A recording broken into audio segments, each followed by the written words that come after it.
devrez quitter. Donc, vous êtes invités à nous suivre sur notre chaîne YouTube, sur notre Facebook, évidemment, au Educazoo Inc. Et aussi, on a notre lien GoFundMe qui est disponible sur notre page Facebook. On vous invite à nous faire des dons. C'est difficile pour tout le monde et nous, en fait, pendant le confinement, on a fait plus d'animation. C'était notre seule source de revenus, en fait. C'est une fierté depuis une vingtaine d'années de faire de l'animation et de s'auto-financer. Malheureusement, par les temps qui courent, c'est impossible. Donc, tout petit don sera super apprécié, d'autant plus qu'on fait tirer une visite exclusive du refuge parmi toutes les personnes qui vont nous avoir fait des dons. Donc, sur ce, sans plus attendre, je vous sors notre premier animal. Donc, je ne sais pas s'il y en a certains d'entre vous qui avaient deviné. Hier, je vous avais laissé sur un indice pour trouver l'espèce de serpent. Donc, on avait mis des grains de maïs un petit peu partout sur la table. Donc, la majorité d'entre vous, je crois que vous savez ce qui vous attend aujourd'hui. Donc, je vous fais une belle présentation sur le serpent des blés. Donc, un bel individu. Ici, son nom, c'est Reddy. Pardon. Donc, les serpents des blés, en fait, ce sont des serpents qui font partie de la famille des colubridés. Donc, les colubridés, qu'est-ce que c'est? C'est une famille de serpents, au même titre que les pitonidés, qui regroupent les pitons, qui sont également une famille de serpents, boïdés, etc., etc. Et, en fait, dans la famille des colubridés se retrouvent les couleuvres. Donc, il est faux de penser que les couleuvres, ce ne sont pas des serpents. En fait, ce sont des sortes de serpents. Donc, tous les serpents faisant partie de la famille des colubridés possèdent un nom de serpent et un nom de couleuvre. On pense par exemple au serpent des blés qu'on appelle également la couleuvre à gouttelette. Et si on pense par exemple à notre couleuvre rayée qu'on retrouve là, ici au Québec très souvent, on l'appelle également le serpent jarretière. Donc ça, c'est la sorte de serpent qui est le plus répandu dans le monde entier. Excusez-moi, j'ai un chat dans la gorge. Donc, les colubridés qui comprennent les couleuvres. Donc, est-ce que les colubridés sont des serpents qui sont venimeux? Pour la plupart, ils ne le sont pas. Donc, la majorité des couleuvres sont non venimeuses. Certaines le sont, comme par exemple, on pense justement à la couleuvre rayée au Québec. Donc, elle va posséder un petit venin qui va permettre de paralyser les grenouilles qui sont ses proies. Comment on fait pour savoir si un serpent est venimeux ou non? En fait, ce qu'on peut regarder, évidemment, la famille dans laquelle il fait partie, les colubridés, boïdés, tout ce qui est les pitons, anacondas et compagnie, ce sont des serpents qui sont constricteurs, c'est-à-dire qu'ils ne possèdent pas de venin. Les autres types de familles, vipéridés, crotalidés et j'en passe, ce sont des serpents qui sont venimeux. Ce qui les distingue se retrouve au niveau de la dentition. Donc, je vais vous inviter à vous approcher un petit peu, j'ai une petite image pour vous aider à savoir comment ça se passe. En fait, le système dentaire est différent selon si le serpent est venimeux et quel type de venin il a, dans quel groupe il fait partie. Si on prend par exemple les couleuvres, la majorité, les pitons, les boas et compagnie, on les qualifie de serpents à glyphes. A veut dire n'en a pas et glyphe c'est pour les dents, donc n'a pas de dents. Est-ce que ça veut dire qu'il n'a aucune dent? Non. Si on regarde ici sur l'image, il y a des dents. Ce que ça veut dire, c'est qu'il n'a pas de dents spécialisées pour injecter le venin. Donc, le serpent des blés ici, possède de petites dents comme ceci, qui ne sont pas spécialisées pour injecter du venin. Donc, s'il mord pour une raison quelconque, le serpent des blés fait pratiquement pas mal. C'est à peine si ça pèse qu'on a 2 mini-trous. Honnêtement, on s'en rend même pas compte, une morsure de chat, c'est beaucoup plus douloureux. Les autres types de dentition, opistoglyphes, protéroglyphes et solénoglyphes se trouvent chez les autres serpents, mais qui sont venimeux cette fois-ci. Donc, opistoglyphes avec des crochets venimeux à l'arrière de la bouche, on le retrouve chez les couleuvres venimeuses au Québec. Protéroglyphes avec les crochets immobiles devant, on retrouve ça par exemple chez les cobras et les mambas. Et finalement, solénoglyphes, qui sont les crochets qui se couchent et qui peuvent bouger lorsqu'on ouvre la bouche, donc ils vont se redresser. On retrouve par exemple chez les vipères et les crotales. Donc ça, c'est une morsure qui est assez douloureuse. Donc voilà pour les dents. Donc oui, ils possèdent des dents, mais non, ce n'est pas douloureux et ils ne peuvent pas nous injecter de venin. Toutefois, je vous ai dit que c'était des serpents qui étaient constricteurs. Attention, on ne va pas dire constrictor. Donc, le constrictor s'applique vraiment au boa. Qui est constricteur? constricteur lui aussi. Et qu'est-ce que ça veut dire en fait un serpent constricteur? Il va utiliser la constriction pour tuer ses proies. Donc, il va s'entourer autour d'elle, il va les serrer très fort jusqu'à couper la respiration. Et éventuellement, quand la souris ou par exemple le rat est mort, il peut commencer l'ingestion de l'animal. Donc, j'ai oublié de vous le dire, mais pendant la vidéo, si vous avez des questions, peu importe sur le serpent, n'importe quoi, vous êtes invités à me les poser. J'ai ma collègue Émilie qui va me traduire vos questions. Donc, elle va me dire les questionnements que vous avez. Puis ça va me faire plaisir d'y répondre. Si je n'y réponds pas en live, j'y répondrai par écrit. Donc, une fois la vidéo terminée. Parce qu'évidemment, des fois, on a beaucoup de questions. Donc, la langue du serpent, si on s'approche. Mon petit Reddy ici, il sort sa langue. Donc, pour quelle raison les serpents sortent-ils leur langue? Est-ce qu'il la sort? Il n'est pas très motivé à la sortir.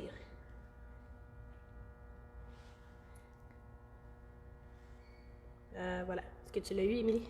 Oui, on l'a vu, parfait. Donc, il sort sa langue pour quelle raison? En fait, c'est que mon serpent, c'est sa façon de s'orienter dans son environnement. Donc lui, on dit parfois que c'est pour sentir. En réalité, on dirait plutôt que c'est pour goûter l'air. Donc lui, sa langue va servir vraiment à déterminer qu'est-ce qui se passe autour de lui. Et c'est pour ça que dans un nouvel environnement, les serpents vont souvent sortir beaucoup leur langue parce qu'ils doivent analyser tout ce qui se trouve autour d'eux. Et leur langue, elle est spéciale chez les serpents, elle est séparée en deux comme ça. On appelle ça une langue bifide. À quoi ça sert? Je vous ai fait un petit schéma pour vous l'expliquer. Donc, si on focus sur le schéma qui se trouve à gauche de l'écran, donc juste ici, je vous ai fait un schéma de langue bifide de serpent. Et ça, ça représente la langue typique d'un humain. Donc, si on avait la capacité d'analyser notre environnement avec notre langue, eh bien, elle aurait cette forme-là. Et, je me prends un crayon. Dans le fond, comment ça se déroule? C'est qu'on sortirait la langue pour capter les éléments et les éléments viendraient se coller sur notre langue. Donc, ça pourrait être efficace pour analyser notre environnement. Pourquoi les serpents ont une langue en Y comme ça? Tout simplement, c'est parce que ça leur offre une plus grande surface de contact pour aller capter des éléments dans l'environnement. Donc, par exemple, le serpent sort sa langue, on capte des éléments, mais on en capte vraiment beaucoup plus que, par exemple, nous, on le pourrait si on se retrouvait dans une situation où on veut analyser l'environnement avec notre langue. Et de cette façon-là, les serpents sont en mesure de déterminer s'ils veulent aller à droite ou à gauche en fonction de ce qu'ils vont sentir. Donc, je crois que j'ai une question, Émilie. Oui, Nathalie Charland demande comment le serpent respire-t-il? Comment respire-t-il? Super simple, de la même façon que nous. Donc, le serpent va également respirer par ses narines. Donc, il ne va pas sentir, il ne va pas aller chercher les odeurs par les narines comme nous, on le fait. C'est vraiment au niveau de la langue qu'il va aller faire ça, mais la respiration se fait de la même façon que nous. L'air passe dans les narines et rejoint leur seul et unique poumon. En fait, ils ont deux poumons, sauf qu'il y en a un des deux qui est atrophié et qui n'a plus de fonction. Il est là, mais il ne sert à rien. Donc, c'est de cette façon-là qu'ils vont respirer. Merci pour ta question. Donc, si on regarde un petit peu l'anatomie du serpent des blés, pourquoi on l'appelle ainsi? En fait, c'est un serpent qu'on retrouve dans les champs de blé aux États-Unis. On le retrouve également un petit peu au Mexique. Et une autre raison pour laquelle on l'a appelé le serpent des blés, non seulement parce qu'on les retrouve dans les champs de blé, mais aussi à cause de leur ventre. Donc, Reddy, c'est un super bon cobaye pour vous montrer. Donc, vous voyez les taches qui ressemblent un peu à des lattes de piano ou des cases d'échecs, peu importe. Donc, les personnes, les scientifiques qui ont découvert cette espèce de serpent-là, trouvaient que sur son ventre, ça ressemblait un peu à des épis de maïs. Hein? Que voulez-vous? Déjà, des fois, les scientifiques ne cherchent pas très très loin. Donc, c'est pour cette raison-là qu'on l'a appelé le serpent des blés. Donc, pour l'anatomie, si on y revient, le serpent est un vertébré. Donc, c'est un animal qui possède un squelette. Et là, je ne suis pas en mesure de vous montrer précisément un squelette, mais par exemple, j'ai un objet, dans le fond, un squelette de serpent qui a été imprimé par une imprimante 3D qui pourrait vous aider à comprendre un peu comment le squelette du serpent est fait. Donc, évidemment, c'est pas la perfection, hein, ça a été imprimé par une imprimante, mais ça montre quand même un petit peu comment c'est fait l'intérieur du serpent. Donc ici, on verrait le crâne. On voit que tout le long du corps, il y a les vertèbres, donc exactement comme nous, un type de vertèbres qui sont dorsales et caudales, donc au niveau de la queue. Et tout au long du corps, il y a également des côtes, sauf au niveau de la queue. Donc ça, c'est la façon qu'on peut déterminer qu'effectivement, c'est un animal qui est vertébré. De plus, j'ai amené avec moi des vertèbres. Donc ce ne sont pas des vertèbres de serpent des blés, ce sont des vertèbres de python. Et ça, ce sont des vrais. Donc, c'est exactement la même chose que nous. Ça va venir s'emboîter comme nous.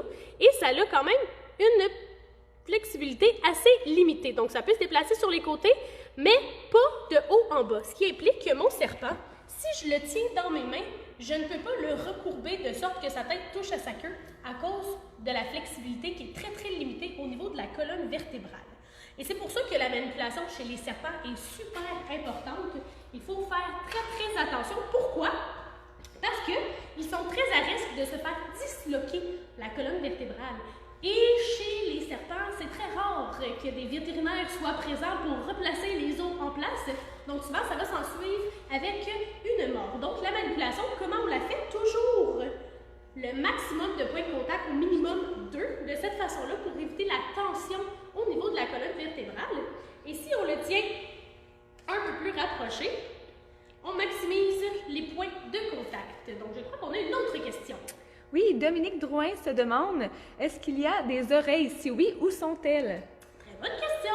En fait, les serpents n'ont pas d'oreilles à proprement parler comme nous. Ils n'entendent pas les sons comme nous. Donc, si on regarde l'oreille, comment elle est faite en 3 parties. Donc, il y a l'oreille externe, normalement, qui est le pavillon. Tous les animaux ne possèdent pas nécessairement de pavillon. Souvent, c'est plus chez les mammifères qu'on va le trouver. Ensuite, on a l'oreille moyenne qui pourrait se caractériser par un trou dans le crâne. On peut le retrouver chez les lézards, on peut le retrouver aussi chez les oiseaux cachés derrière les plumes. Ça permet de capter les sons, de quand même relativement bien entendre, mais on ne capte pas autant de sons. Et à l'intérieur, il y a l'oreille interne qui est composée des 3 osselets, donc l'enclume, le marteau et l'étrier. Ces osselets-là qui vont vibrer et transmettre les vibrations au tympan qui permettent d'analyser les sons et tout. Le serpent ne possède que ces osselets-là qui sont reliés à sa mâchoire inférieure. Donc, quand il se déplace sur le sol, les vibrations occasionnées par des pas d'animaux, des bruits forts autour de lui vont faire vibrer le sol. Ça va donc faire vibrer sa mâchoire et donc les osselets. Donc, c'est vraiment au niveau des vibrations. Donc, si on parle lentement, ça va faire des petites vibrations comme ça dans ses oreilles. Si on parle vraiment plus fort, et là, ça va faire vraiment des plus grosses vibrations au niveau de ses oreilles, et c'est ça qui va faire en sorte qu'il va être plus porté à fuir qu'autre chose. Mais c'était une super bonne question, merci beaucoup. Donc, au niveau de son anatomie, encore une fois, on a parlé des oreilles, on peut parler également des yeux. Donc, les serpents des blés, ce sont des serpents qui sont diurnes, ce qui veut dire qu'ils sont réveillés généralement le jour et c'est la nuit qu'ils vont dormir. Donc, parfois, ça va arriver qu'au crépuscule, ils sont réveillés, mais c'est plus dans la journée qu'on va les voir actifs. Comment on fait pour le savoir chez le serpent? Très simple. Oups, comme ça. On regarde la forme de la pupille. Pupille ronde, exactement comme nous, animal diurne. Donc, vraiment très, très simple pour le savoir.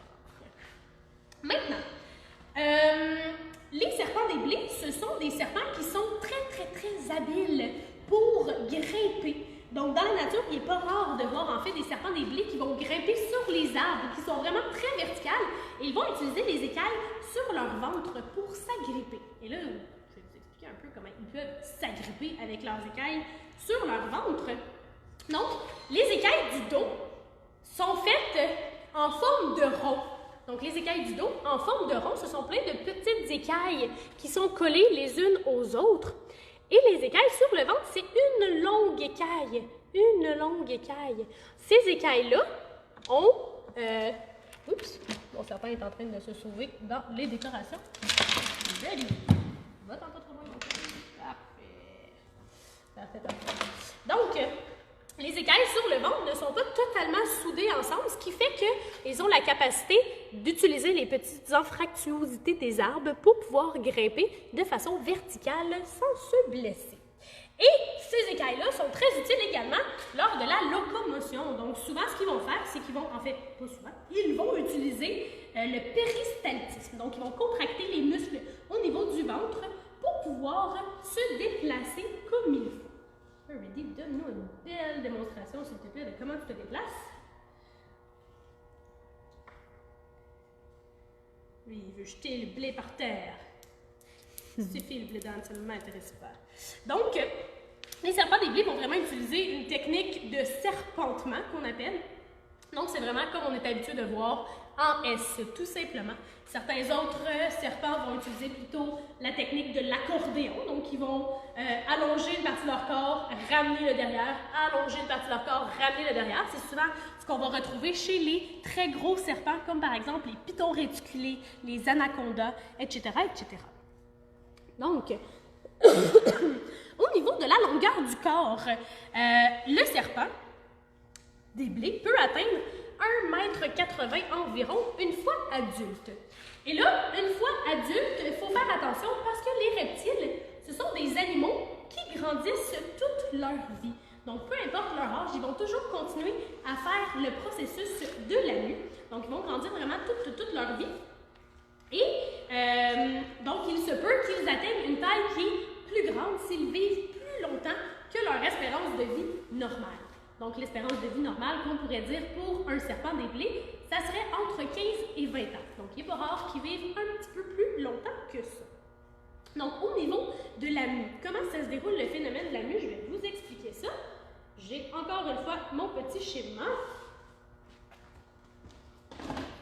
Donc, on peut s'approcher ici. Donc, on focus à droite. Donc, quand le processus de la mue arrive, le serpent va nous montrer des signes comme quoi, effectivement, il va entrer en processus de mue. Première des choses, on peut regarder ici sur mon image, les couleurs vont être beaucoup plus ternes qu'à l'habitude. Donc, il va y avoir des couleurs plus pâles au niveau des écailles. Autre signe qui ne trompe pas du tout, l'œil bleu. Chez les serpents des blés qui ont les yeux foncés, c'est très facile à voir. L'œil va devenir bleu parce qu'un petit liquide qui s'appelle le liquide lymphatique va venir s'insinuer entre les vieilles écailles qui doivent partir et les nouvelles écailles en formation. Donc, si on revient ici, donc en vert ici, le serpent. Donc, ici, ce sont les nouvelles écailles qui commencent à se former. Juste en haut, les écailles qui sont là, qu'on veut voir partir parce qu'elles doivent être changées. Donc, le petit liquide lymphatique va venir s'insinuer ici entre les deux couches d'écailles et nourrir les petites écailles pour qu'elles puissent grandir. Une fois qu'elles grandissent, dans le fond, les vieilles écailles, donc celles-là ici, vont arrêter d'être nourries par le liquide lymphatique. Donc, c'est vraiment seulement sur les petites écailles qu'on va focusser. Donc, entre 4 et 7 jours, on procède à la croissance des nouvelles écailles. Et de 7 à 10 jours, les nouvelles écailles sont suffisamment grandes et les vieilles écailles perdent leur couleur. Ce qui fait que quand le serpent est sur le bord dans les prochaines 24 heures de muer, souvent on pense que c'est déjà fait parce qu'il a exactement les mêmes couleurs qu'il est censé avoir. Ce n'est plus terne, c'est vraiment des couleurs qui sont très vives. Sauf qu'il faut faire attention, tant qu'on ne retrouve pas la vieille peau, le serpent n'a pas mué, c'est seulement parce que les vieilles écailles ont perdu leur couleur. Et donc le serpent, ce qu'il fait, c'est qu'il se frotte sur des roches, des branches, peu importe ce qu'on lui a remis dans son environnement, pour faire décoller les vieilles écailles et laisser place aux nouvelles. Et là, je vais vous montrer à quoi ça ressemble la peau qui en ressort. Donc, on appelle ça une exuvie. Donc, l'exuvie, c'est vraiment la vieille peau. Et ça ressemble un peu à du papier de soie. Donc, quand le serpent vient tout juste de muer, l'exuvie, elle est très humide et souvent elle est pognée en petits motons. Il faut la dérouler nous-mêmes. Donc, le serpent, ce qu'il va faire, c'est qu'il va se frotter quelque part et il va enlever sa peau comme s'il enlevait, par exemple, un bout de nylon. Donc, il va l'enlever en l'envers. Lui, il n'est pas bien difficile. Donc, je vais vous montrer une vidéo, en fait, sur le processus de la mue qui va pouvoir vous expliquer précisément, en fait, vous allez pouvoir voir précisément comment les serpents font pour muer. Donc, ma collègue Émilie est en train de vous préparer ça.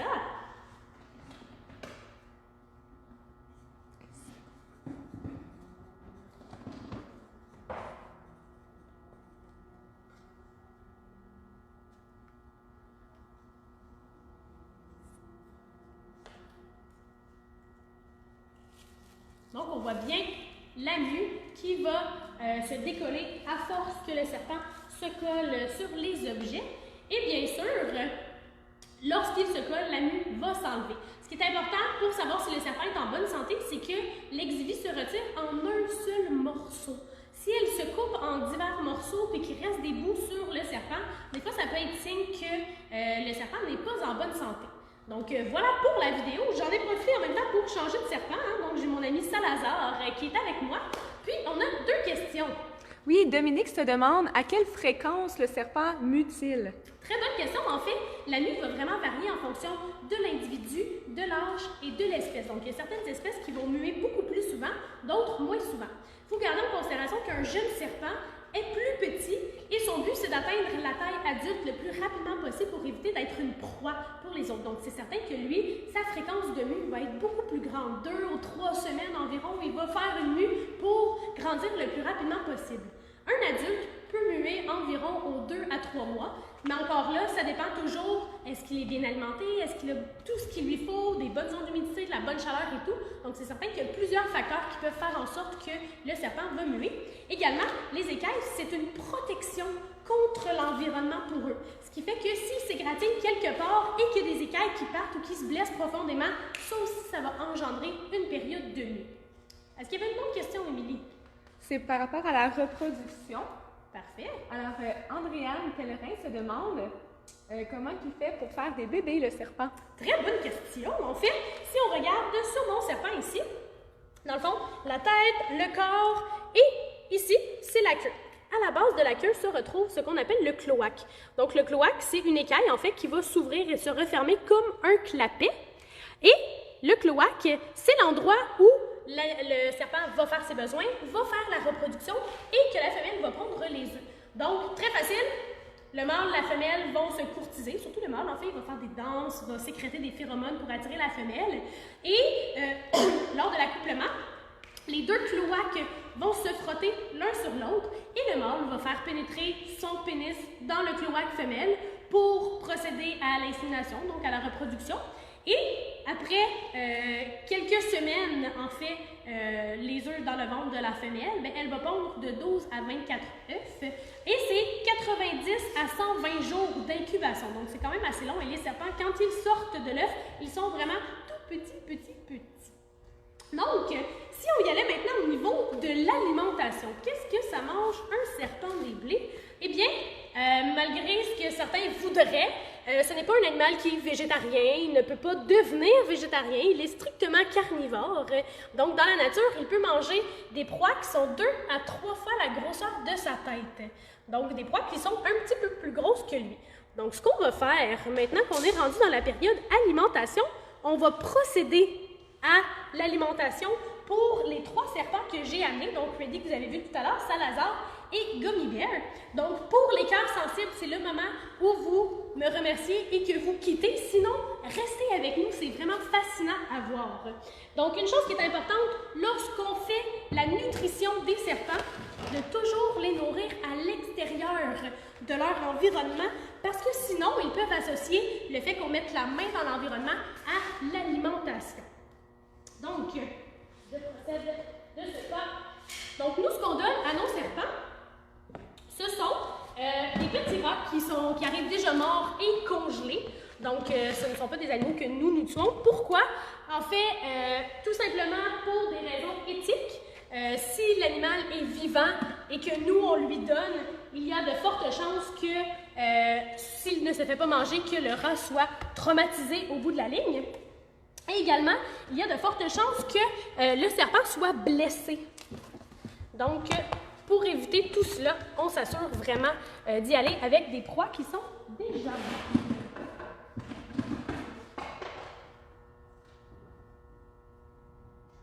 pas bien long, je m'en viens avec mon troisième ami qui, imaginez-vous donc, n'avait pas l'air de ça tout à l'heure, mais qui est en train de muer. Donc, vous avez une belle démonstration. Fait que lui, on va pas le nourrir tout de suite, on va se laisser la chance, on va lui laisser la chance de muer. Comment on fait pour faire dégeler les rats, en fait, qu'on va amener pour la nutrition du serpent? En fait, ce qu'on va faire, c'est qu'on va utiliser des lampes chauffantes. On va mettre les rats sous les lampes chauffantes pour leur permettre de dégeler, d'avoir une température qui est agréable pour le serpent. Parce que s'il est froid, le serpent ne trouvera pas ça agréable et il ne voudra pas le manger.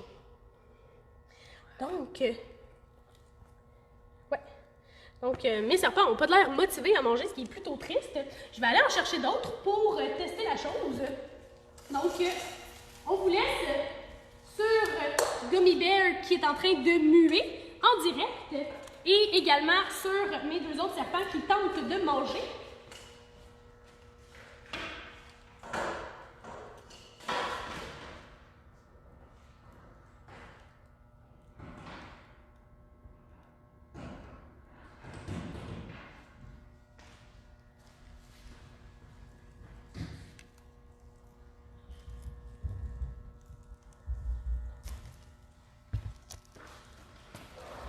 Parfait. Donc, évidemment, il ne bouge plus. Hein? Donc, vous voyez, l'exuvie va vraiment ressortir à l'envers. Là, évidemment, elle s'est un peu cassée, mais on voit vraiment très bien ici au niveau des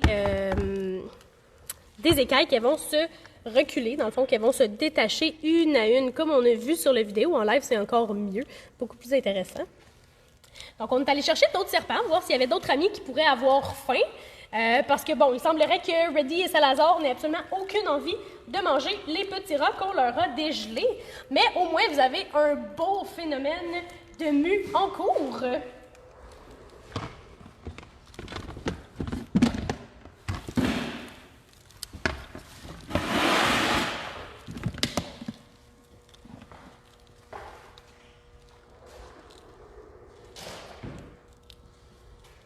Donc, vous voyez, la roche est vraiment très utile parce que ça permet de retenir la peau à l'arrière pour permettre au serpent de se départir complètement de ses vieilles écailles. Donc, normalement, lorsqu'un serpent est en mue, on essaie d'éviter de le manipuler. Pourquoi? Parce que ça le rend un petit peu plus fragile, mais comme je vous disais tout à l'heure, c'est propice à des erreurs compte tenu que la dernière journée où ils sont en mue, où ils vont muer, en fait, leur couleur est vraiment pareille comme celle qu'elle est censée être normalement. Donc voilà, puis qu'est-ce qui est vraiment super fascinant, on peut regarder ici, j'avais essayé tout à l'heure de vous en trouver une où on voyait les écailles sur les yeux. Donc ici, ce sont vraiment les écailles sur les yeux qu'on retrouve. Donc le serpent, lorsqu'il mue, ou même s'il n'est pas en mue, il y a toujours une écaille qui est protectrice sur son œil. Et donc, il va aussi enlever cette écaille-là lorsqu'il va muer. Donc vraiment, toutes les écailles sur son corps vont s'en aller.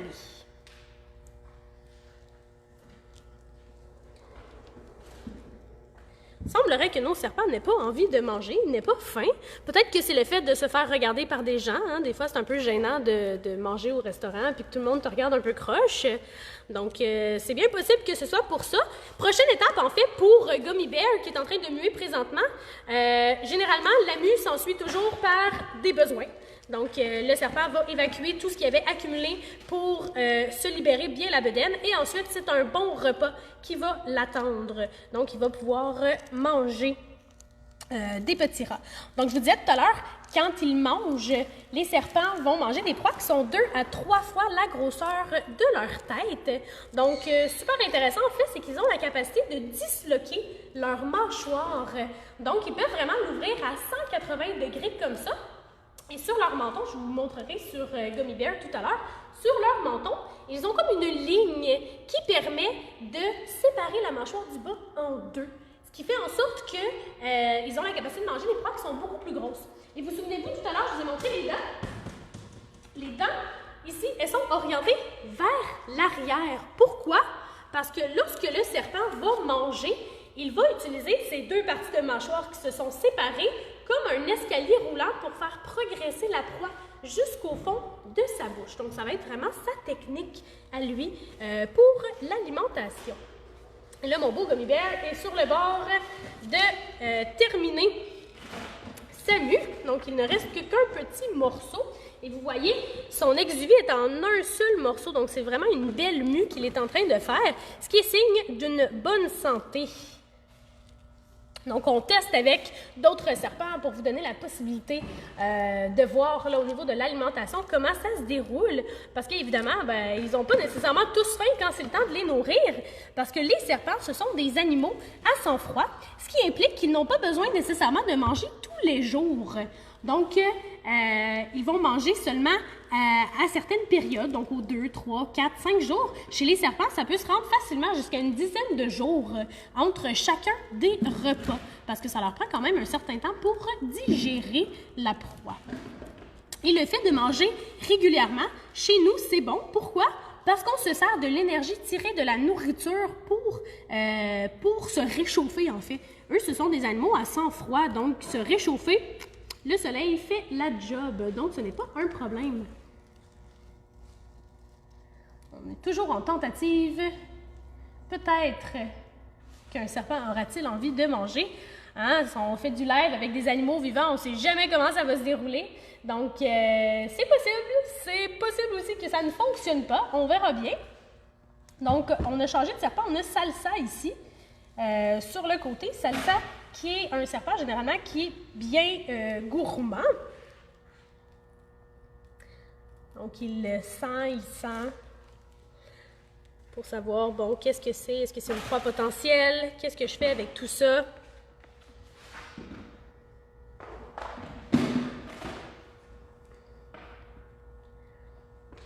C'est la gêne, hein? La gêne des caméras. Pas tout le monde qui est à l'aise devant une caméra. Surtout pas pour manger en public comme ça. Donc, on fait des tentatives. Nos serpents ne sont pas coopératifs, mais écoutez, ce n'est que partie remise. Si nos serpents des blés ne se nourrissent pas aujourd'hui, on a d'autres serpents qu'on pourrait éventuellement nourrir devant vous. Donc, c'est pas très grave pour aujourd'hui. Hein? C'est comme je vous disais, ce n'est que partie remise. Et je vais en profiter. On va laisser nos serpents voir s'ils ont envie de manger. On va laisser peut-être, on veut essayer peut-être avec Gummy Bear. Non, pas du tout. On va lui laisser une chance de se remettre de son exuvie, de sa mue. Super. Donc, en fait, c'est sur ce que je vais vous laisser sur un petit indice pour l'animal de demain. Si jamais on a un serpent finalement, une fois que le live est terminé, qui se décide à manger, bien écoutez, on le filmera, puis on le mettra en commentaire sur le live, comme ça vous aurez quand même la possibilité de le voir, parce que bon, on ne décide pas nécessairement qu'est-ce qu'ils veulent faire les animaux, si ça leur tente pas, ça leur tente pas, et c'est correct comme ça. Donc, je vous remercie d'avoir été avec nous encore une fois. On vous invite à nous suivre sur notre page YouTube, notre chaîne YouTube, pardon, page Facebook, Instagram, Educazoo Inc. Et notre GoFundMe, évidemment, comme je vous disais tout à l'heure, pour les dons. Oh, on en a un qui est en train de manger. Bon. Candy. Non, Candy. C'est Gummy Bear. Ah, bon, excusez. Il ressemble beaucoup à Candy, en fait. Donc, Candy qui est en train de manger. Donc, vous voyez, ils vont toujours attraper la proie par la tête. Pourquoi? Ben, pour éviter qu'elle se retourne contre lui. Évidemment, ça, c'est une proie morte. Donc, il n'y a pas de chance que le petit rat se retourne contre lui, qu'il décide de le griffer ou le croquer. Mais tout de même, commencer par la tête, c'est toujours un bon truc.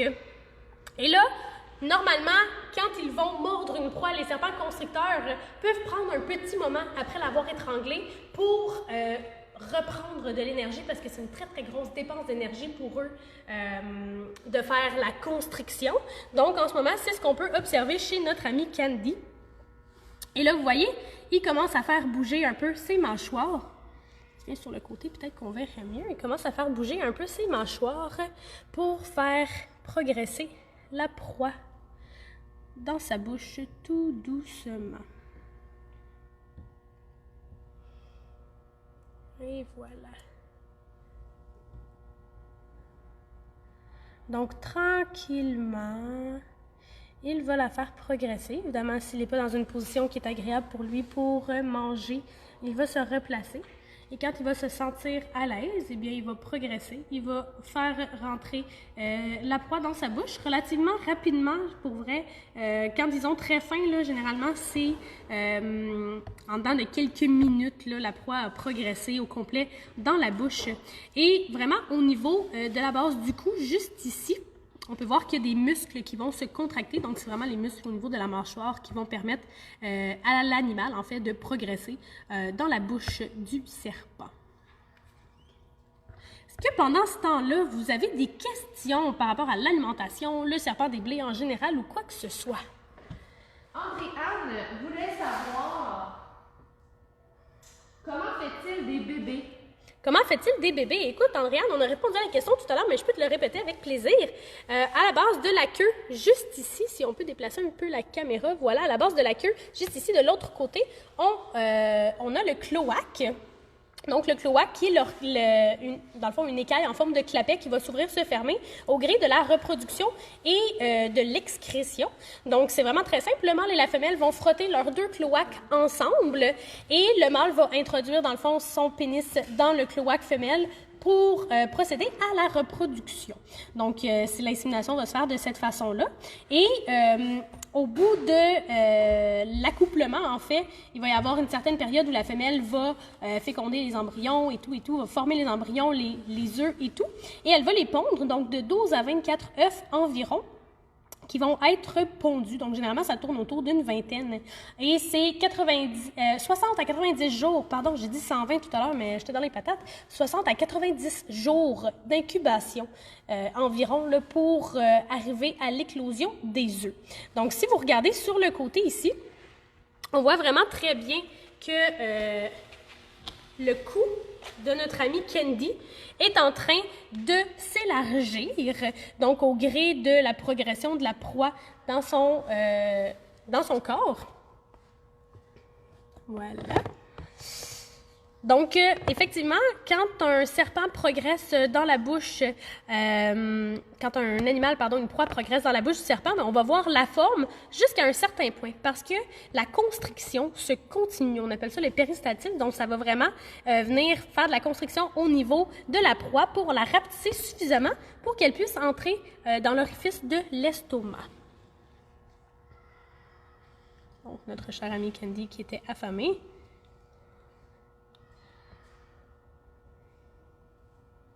Donc, généralement, là, on peut leur donner 1, 2, 3 petits rats de cette taille-là. Évidemment, on ne veut pas trop leur en donner parce que, bon, ça peut occasionner des vomissements, en fait.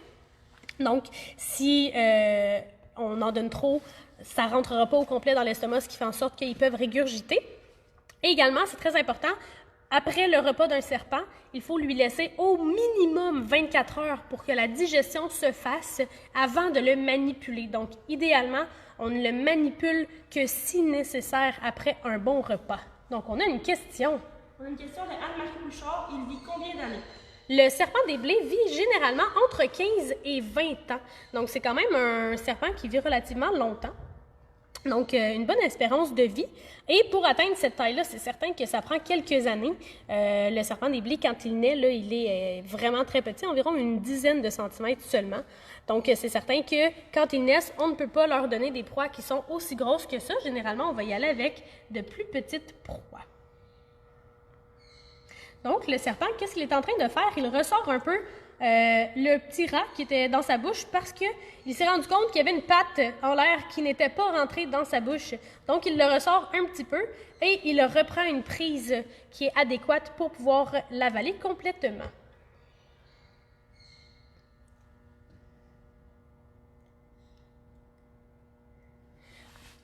Donc, l'anatomie du serpent, en fait, tout ce qui est l'anatomie interne est sensiblement pareil que chez nous, les humains, que chez les autres animaux. Donc, ils vont posséder un cœur, ils vont posséder poumons, reins, estomac, intestins, etc., etc. Pour ce qui est du serpent, en fait, les organes, étant donné sa forme, vont être plutôt allongés. Donc, son cœur va être plus allongé, les poumons vont être très, très allongés. En fait, il y en a un des deux qui est atrophié. Donc, et qui n'a pas de fonction à proprement parler au niveau de la respiration parce que ce n'est pas nécessaire pour le serpent d'avoir deux poumons qui fonctionnent. Donc, pendant qu'on regarde notre super amie Candy se régaler du petit rat, je vais vous parler un petit peu d'un fait d'actualité. Donc, peut-être que certains d'entre vous ont entendu parler des couleuvres brunes et du pont Champlain en construction. Donc, il y a eu une polémique là, par rapport aux couleuvres brunes et la construction du pont Champlain parce que le pont voulait être, en fait, les ingénieurs du pont voulaient le construire à l'endroit où la reproduction des couleuvres brunes se faisait. Et donc, ça peut paraître banal pour tout le monde, en fait, que on veuille stopper de la construction d'un pont pour des couleuvres. Mais il faut savoir que les serpents, en fait, souvent, ils vont avoir un site où ils vont hiberner, si on parle des couleuvres au Québec.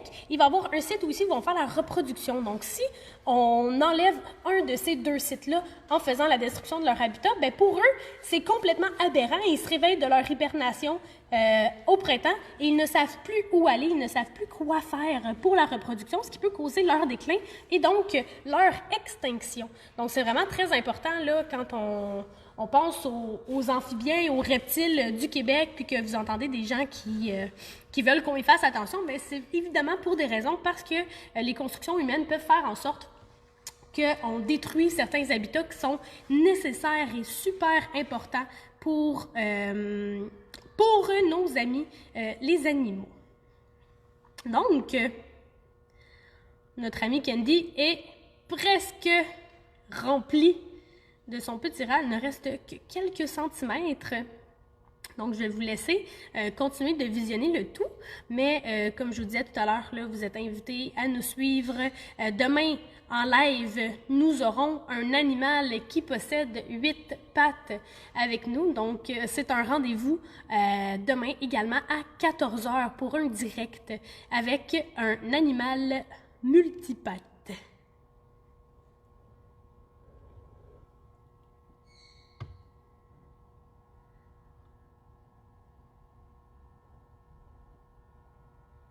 Super.